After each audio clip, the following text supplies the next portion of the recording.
If there's somebody who is confused amongst you, I am. I'm extremely confused. Why am I confused? I want to say my mind, but here seated with me is a very humble and friendly person. And I'm going to talk about his government.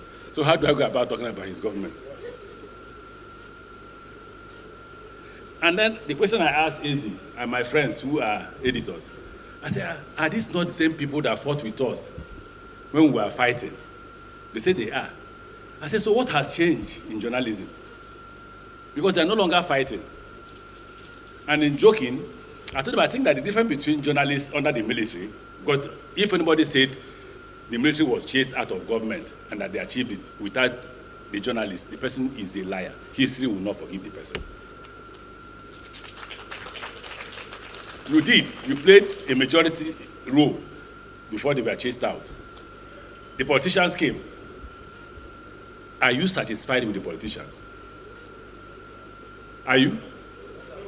Okay, so why are you not writing about them? And I told my friends here that the reason why you're not writing about them is that the pot is bigger. The pot under the military was smaller, and the military alone was enjoying it. The politicians became smarter and expanded the pot. Everybody's inside shopping, so no need to talk. Even under the military, is life. Are you better off now than that time? Somebody said yes. Chop by chop. Okay, let's leave the military. Under Obasanjo. Let's start from the Obasanjo. Is life better under Obasanjo than now, or is life better now than under Obasanjo? Exactly.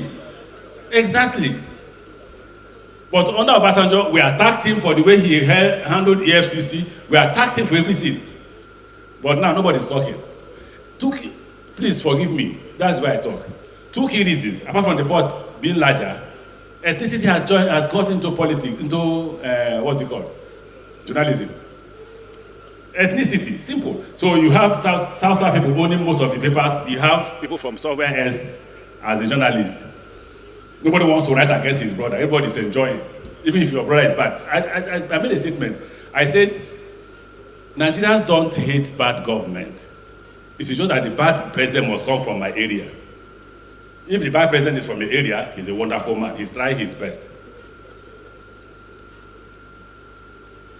So for me, the journalist, if you don't join, it's like these people who are collecting money in the last election, 5,000, 2,000.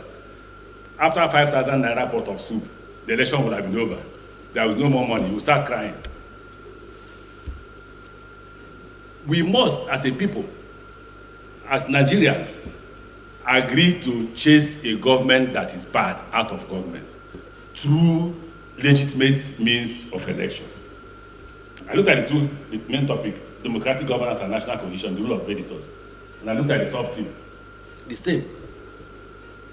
If you're a literature graduate, it is called the writer and society.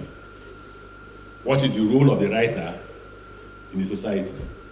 The writer is the mirror. He mirrors the society. He says, see your face. Look at your face here.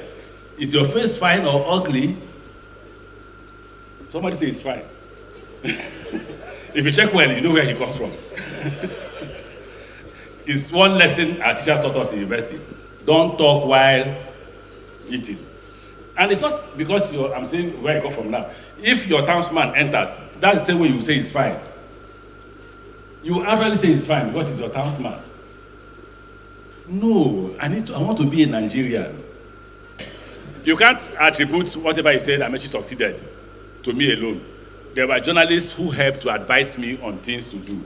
There were only 2 places I disagreed with them: free education and free healthcare. Their argument that it was not sustainable. No, an aircraft, yes. Yes, I said I would buy it. They said I shouldn't buy it. But whether I bought aircraft or not, I continued with my free education and free healthcare until I left government.